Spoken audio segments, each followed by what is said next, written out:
To the laughs here, but I was on the phone with Governor Duvall, Patrick, and the crisis with the water main break in Boston, unfortunately, is keeping him there.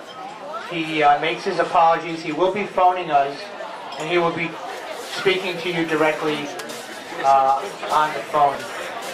The Senate President that night, and Terry, I think you're there. And I want to thank you for your partnership and acknowledge you and all the members of the legislature who are there tonight. I think I am where I should be tonight, though. We've got a breach in a water line in Weston that has meant that 2 million people within Route 128 have no drinkable water. And we're trying to deal with that emergency right now, so I think I should be here. But I hope you will accept me in this disembodied way, because I have some things I wanted to say to you and share with you, and I want to do it even if I have to do it over the phone, because I'm reminded that 4 years ago, I asked you to take a chance, not so much on me, but on your own aspirations, on hope for an economy based on innovation and on regional and economic justice, on hope for better schools and decent health care, on hope for better politics. I asked you to support governing for the long term, not just for tomorrow's headlines, but for the lives that we knew we could change the day after tomorrow. And we have together done what we said we would do.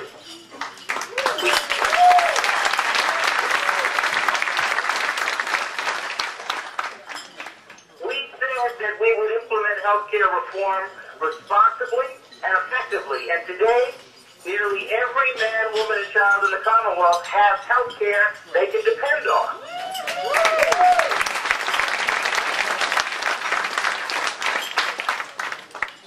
We said we would support public education.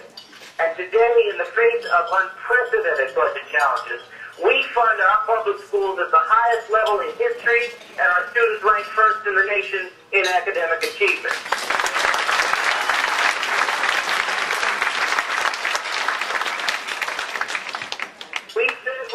Massachusetts, the center of the innovation economy of tomorrow. And today we are the nation's leader in energy efficiency and the world's leader in life sciences and biotech, creating thousands of jobs now and into the future. We said we would fix our neglected infrastructure. And today there are more public works projects and public and affordable housing on roads, rails, and bridges, on college campuses, and broadband expansion, and yes, water systems than ever before in state history. And that's thousands of jobs for men and women right now, and a stronger economy out for a long time to come.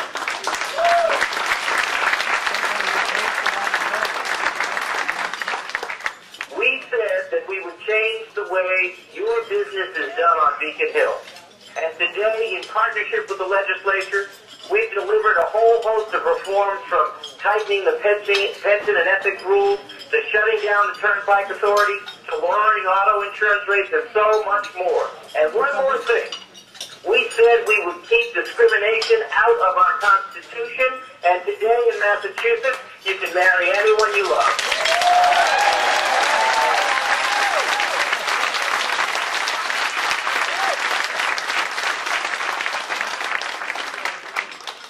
Now, we've had our setbacks, thanks mainly to a global economic collapse that no one foresaw. But unlike a lot of my predecessors, I didn't cut and run when the going got tough. I didn't shrink from the tough calls if they were the right ones. When I think about what this economy has done to you, about how many of your plans and how many of your lives it's turned upside down, it just makes me more determined to do what we said we would do, because it makes a difference. And it already has, by the way. Our economy is outperforming 48 other states right now, and it's coming out of recession ahead of the rest of the country. CNBC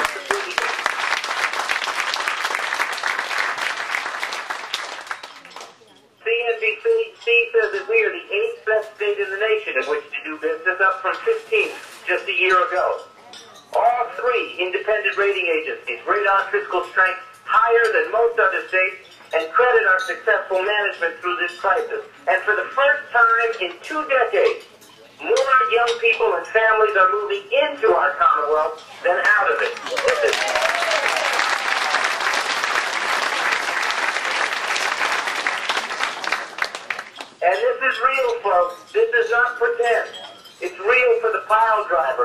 jobs today because of the training programs we put in place last year.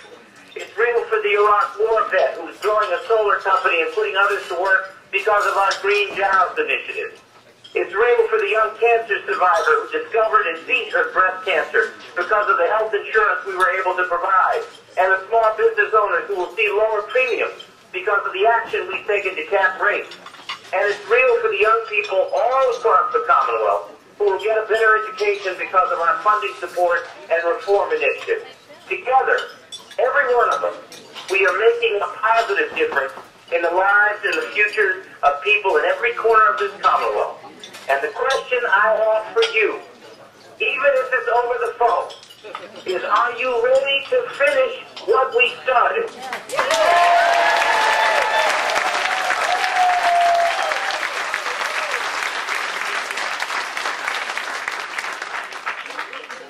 And that's good, friends, because that very progress is what's at stake in this election.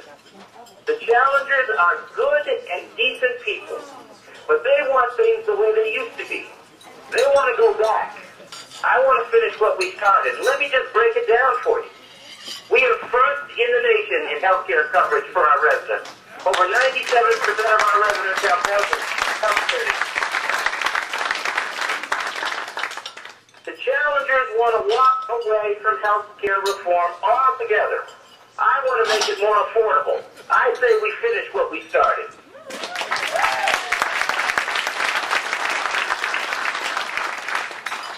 We have kept our commitment to the public schools as the surest way to transform lives and grow our economy.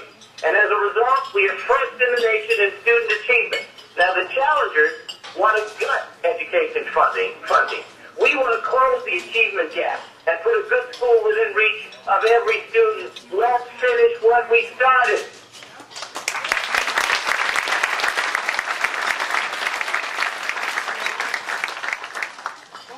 We are rebuilding our infrastructure, creating jobs today and a stronger economic foundation for the future. The challengers want to walk away from these programs and return to a pattern of neglect. I want a permanent end to the big dig culture. Let's finish what we started.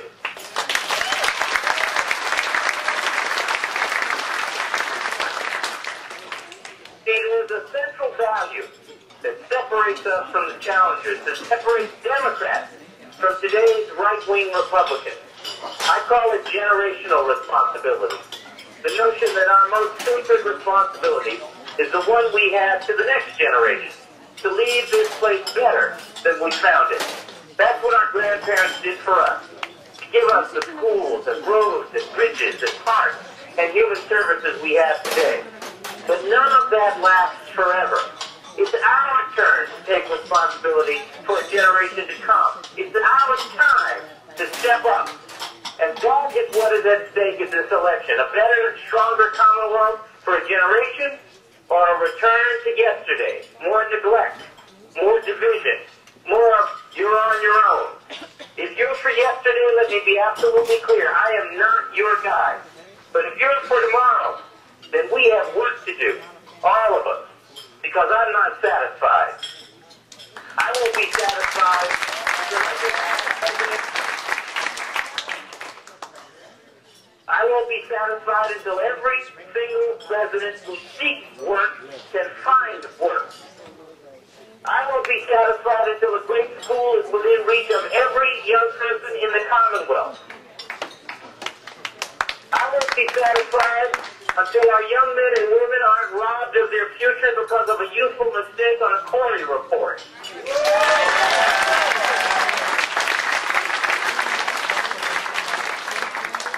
I won't be satisfied until insurance companies and hospitals work with us to make health care as affordable as it is accessible.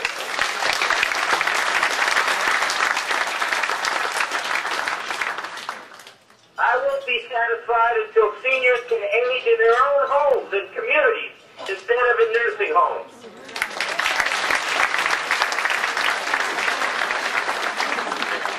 I won't be satisfied until we have enough police on the streets and enough stability at home to end youth violence.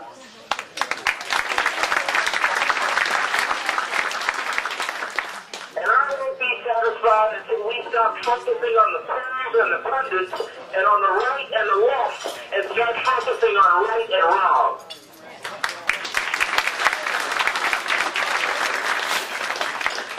A lot of you in that room I know. You know my story. I first came to this Commonwealth as a 14-year-old boy from poverty on the south side of Chicago. And from that day forward, Massachusetts people and schools and jobs and opportunities have given me blessings I could barely imagine. And I owe something. And all I'm trying to do is give back the same better chance I got. A better school, a better job, a better community, a better government, a better future. And I say let's go to work for that.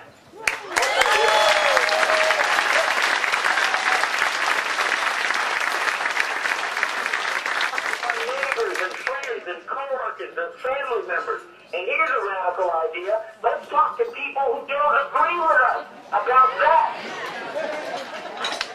Let's put up signs and knock on doors and gather signatures and pledge cards for that. Let's care about that. Because I'm sure that if we do, if we go to work for that, we will win and we will deserve to win, and then we can finish what we started. Thank you so much, all of you.